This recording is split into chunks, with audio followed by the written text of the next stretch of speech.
Thank you very much, the Right Honorable Prime Minister, leaders present, our hosts, and the delegation here.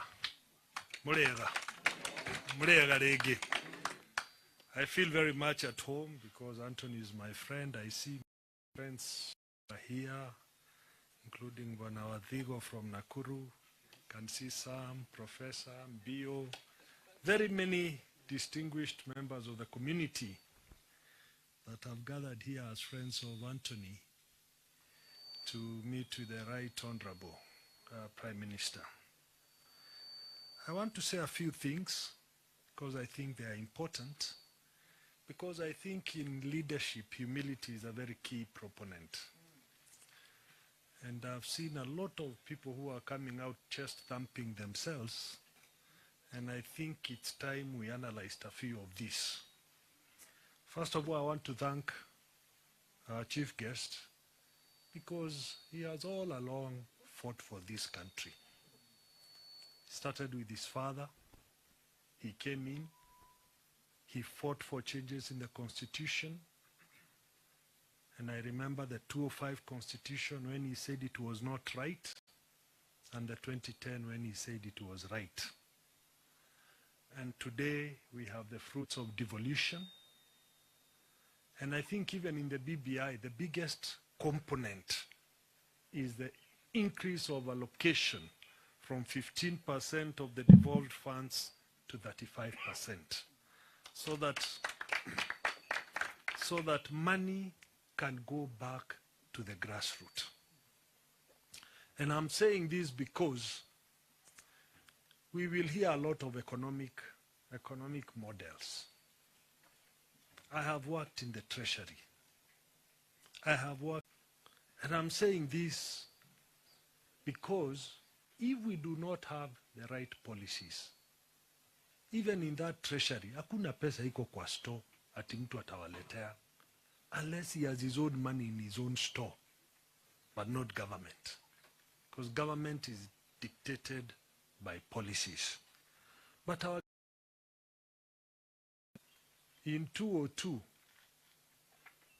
inyuothe mwamwitire njamba. Katwarie hari uhoro ri. Neguo. Ni undu wa ekire. In 2007, when there were differences in election, they later agreed, they met and said the country comes first. It is selflessness. And they worked together. Some of us were in that government. The first one, when he said Jaba. The second one, when they agreed on a grand coalition. And we worked together. Now, inyuĩ andũ a Kiambu, gĩthurano kĩrĩa kĩrĩga mwaheire Uhuru. Katwarie harĩ ũhoro ũrĩ. Nĩguo. Na rĩu nĩ mageithanirie me hamwe. Na Uhuru nĩ gũthiĩ arathiĩ. Na arauga nĩ tũrute wĩra na mũndũ ũrĩkũ. Mũngĩmũrega nĩkĩ? Mũngĩmũrega nĩkĩ? Huh? What our people want, and not just Mount Kenya area, but the entire country, is policies that will be conducive to economic empowerment, so that our people can grow economically. Toni moya andũ aitũ nĩo mekĩo kĩrĩa kĩnene rĩ. Hau noho tũgũteithĩke. Nĩho andũ megwĩka atĩa? Megũteithĩkĩra. And we need to be extremely careful. We need to be selfish as to where our interests lie. We need to be selfish. Elections are about competition, not about enmity. So whatever could have happened in previous elections was competition. It was never enmity. And that's why when Jim says the lake and the mountain, it's because it was competition, it was not enmity. And we need to bridge, to take note of where our founding fathers started our country. And you know who our founding fathers were. It was Mzee Kenyatta from Kiambu, and Mzee Jaramogi from Kisumu. Na muririkane ithe augire tutikuoya wiyathi Kenyatta ataumite ku. Because there is a history of being selfless. There is that history that we need to remember. Na niĩ ngwenda kũmũthaitha angĩkorwo ũrĩa mathinganaga nake rĩu nĩ manyitanĩte o ũrĩ na ũcio nowe mwanyitĩte o ũrĩ nĩkĩ kĩngĩgiria na ithuĩ tũmũnyitĩrĩre? Nĩkĩ kĩngĩgiria? Mũthuri ũyũ ndarĩ ngoro, hana chuki. Ketwarie kũrĩ marehũra ithũri ũngĩmona ũru ũrĩa menaguo rĩ, inyuĩ hei hiti kerĩ nĩ mũkũnjĩra kũrĩa tũkũrorio. Sam haha rĩ nĩoĩ kũrĩa twaroretio nĩgetha agĩthiĩ kũnyitana na andũ a biacara mena karanja. Nĩ mũĩ kũrĩa bũrũri warĩ na kũnyarirwo kwarĩ kuo. We need to think. Na niĩ ndikwenda kwaria mĩario mĩingĩ, no twĩcirie na ndĩkie na njuge ũũ. Those who are saying that the Right Honorable Prime Minister cannot get votes from Mount Kenya, they are speaking on behalf of who? He has not come to ask for the votes. He will come. He will come even with his brother. Na sasa wakisema hivyo, na niĩ nĩ ngamũhe rĩ, mararĩria kũ? Na wakwa nĩ ngamũhe. Na inyuĩ mũikarĩte haha nĩ mũkamũhe rĩ bio kũrĩa Limuru town ithe ndakaheo. Acio marauga ndangĩheo kura Mount Kenya rĩ, na ndokĩte akeyaria rĩ, na ndokĩte akahoya rĩ, mararia on behalf of who?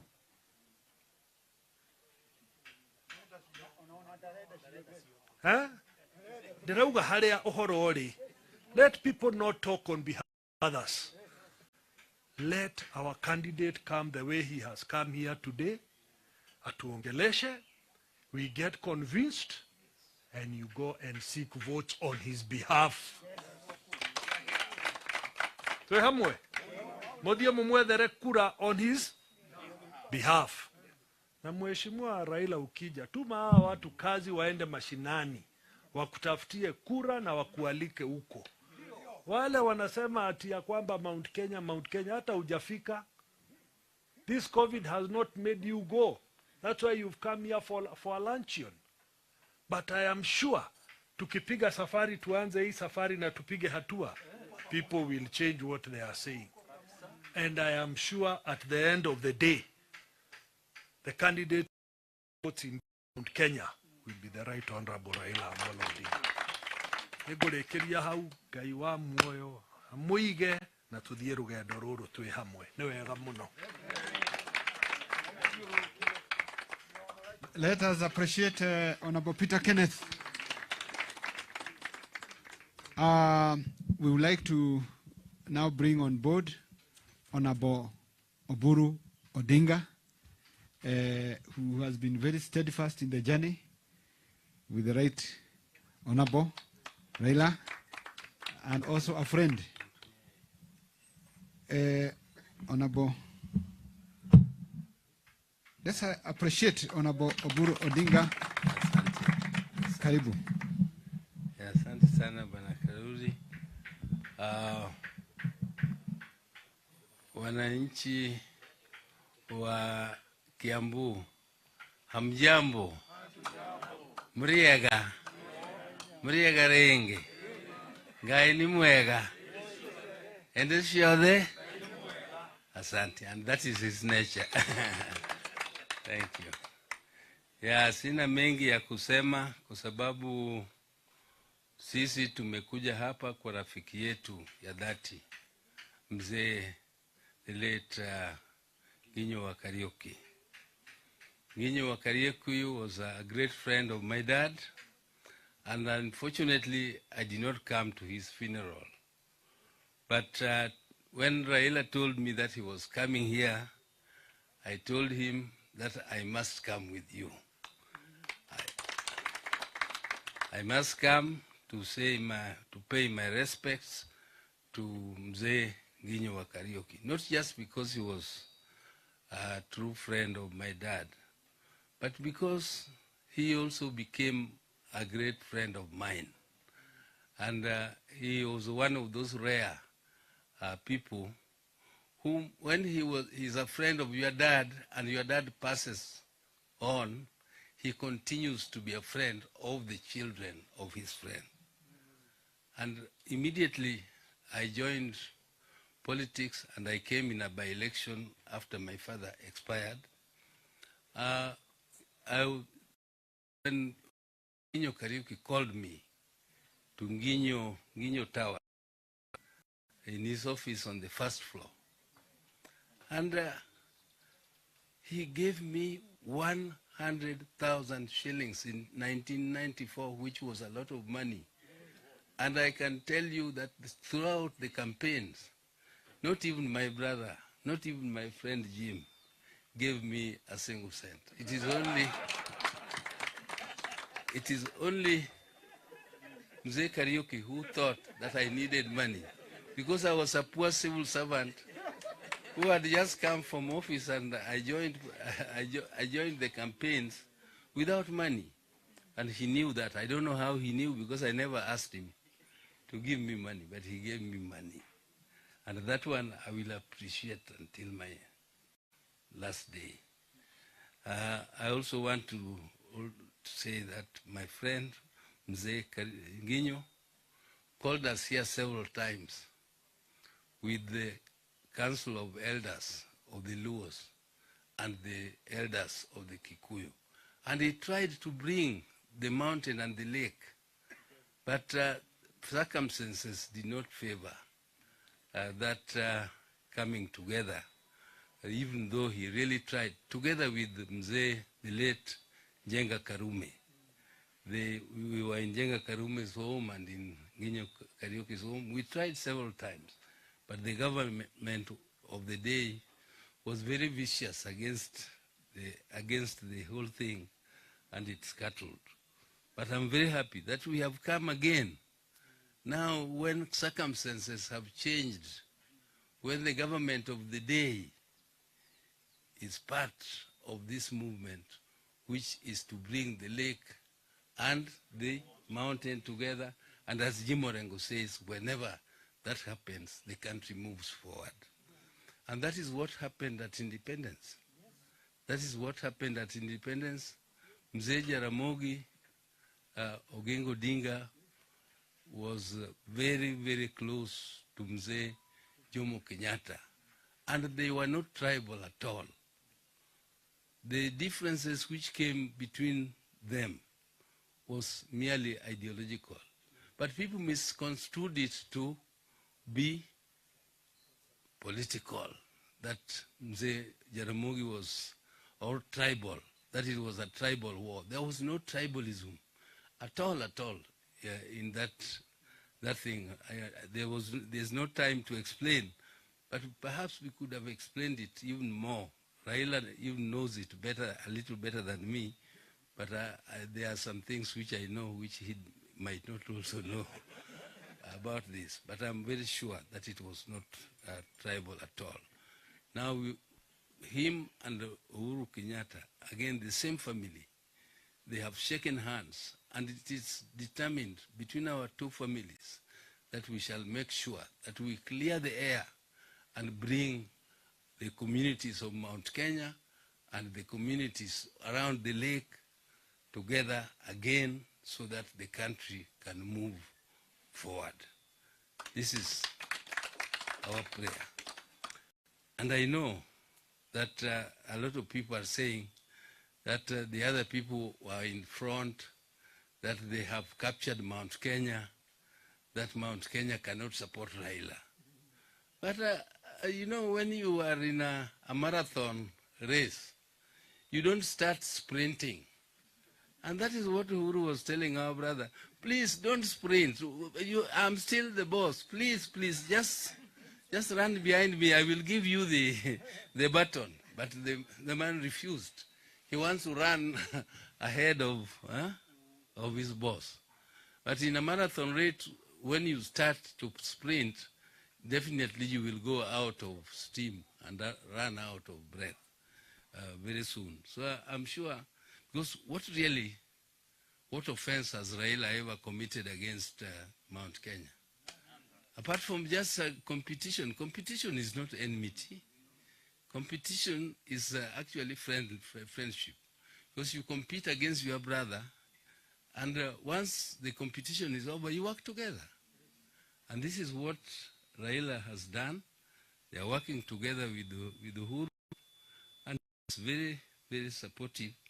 And Uhuru is also returning anarudisha mkono. Anarudisha mkono because the other one to whom he could have rudisha mkono did not want the mkono. He wanted to run much faster than, following his boss. And I want to just say that I just want to conclude, because we were not here to make long speeches, that actually the journey which has been started is moving on. I think it is moving on well. And we want to ask the people of Mount Kenya to recognize that whereas, no, let me just put it the other way around. You know, Raila, as I told you, has never committed any offense, apart from saying Kibaki Tosha. He said Kibaki Tosha, and people were calling him Mtongoria Jamba. The other people even have some blood on their hands. But now it is said, if those people could come and convince Mount Kenya and move freely and now say that the Mount Kenya is captured, supporting them, how about for somebody who has never committed any offense apart from saying Mtongoria Jamba? Really, is it much more difficult for Raila to talk to Mount Kenya people than those people who are already saying and boasting that they are the bosses, that they have captured Mount Kenya, and that whatever efforts we are making will result to zero? I believe that will not happen. I believe the efforts we shall make will not total to zero, and we have come to extend a friend or a hand of friendship to Mount Kenya, and we hope that this hand of friendship will be returned. Asante, and asante sana. Let's appreciate Honorable Oburu Odinga for your message. And now we'll be preparing to bring our chief guest. And as he gets ready, we have one lady who was in the program, but I'll give her 1 minute to say jambo as a... Na kila wakati hapo kwa dakika moja nimekataa kwa sababu lazima kuwe na gender balance. Mmekumbali ama mjekubali? Kwa majina naitwa Nyokabi. Honorable Raila Amolo Odinga, magavana, wabunge, wageni, wanabiashara wenzangu, mabibi na mabwana, hamjambo? Mimi ni mzaliwa wa hapa Kiambu. Kwetu nimetoka hapa Gathanga. Nikaolewa Muranga kwa kina Peter Kenneth, na nikakuwa organizing secretary wa chama kubwa sana pale Nyamakema, inajiita Importers and Small Traders Association of Kenya. Na tumekuja na wenzangu, wasimame tu kidogo haraka, Kavena na Ben, simameni msalimie wananchi, wageni wetu, hao ni wa chairman wa zoni zetu, ketini chini. Na wakati mnasikia ndio wenyewe na sisi ndio turiguzwa. Lakini kuna kitu moja tu nataka kufanya haraka sana ndio muelewe na mjue, wakati wabunge ama wakubwa wetu wanasema tuelekee kwa hiyo njia, mjiulize maswali kuanzia hapa. wakati sisi tulichomewa mizigo yetu, mjue mizigo ndio ifike mahali ya kuchomwa, si ati huwa anajua vile alikuwa anafanya, lakini ni kitu ilipangwa na tunajua, na mizigo mingi haikuchomwa, ilipelekwa mahali ilipelekwa. Na wakati mimi naona mnatuambia ati tuelekee upande huyo mwingine, najiuliza kweli wananchi wetu wanajua ile kitu ilikuwa inatuuma? Juzi tulikuwa na Mheshimiwa Raila Amolo Odinga tukipitia kwa Mheshimiwa Peter Kenneth, tukiwa zone 12, na tukaenda tukamwambia matatizo yetu, na hapo kwa hapo vile aliwafanyia wanamuziki through Gladys Wanga, vile Mheshimiwa Peter Kenneth asema ati sio kusaidiwa tu na mdomo lakini policies, akaanza kutusaidia. Na ni kweli kama ukatupeleka pahali pesa zilikuwa zimekwama za akina mama pale kwa badi, already wameanza kuwa through Mheshimiwa Raila Amolo Odinga wamelipwa. Pigeni makofi. Mambo ingine mengi tumemwambia ambao najua ameshikilia sana na ameanza kutekeleza hiyo maneno. Ndenda muyuria tiriri Agikuyu haria mundu wothe ari, tondu ndirona ta mutengeranĩtie na migwe murahita nguyo ngimaciki uri otoyo uhoro ucio uri athuri uguo ni kuga atia, na gwenda na ngima nguyo cie thutha. Na wakati mwingine Mheshimiwa Rais, hapo utaelezwa na Peter Kenneth vile nimesema. Nataka kuwauliza wazee, it is in record, Mheshimiwa Rais alisimama yeye mwenyewe ndiye aliendea Raila Amolo Odinga.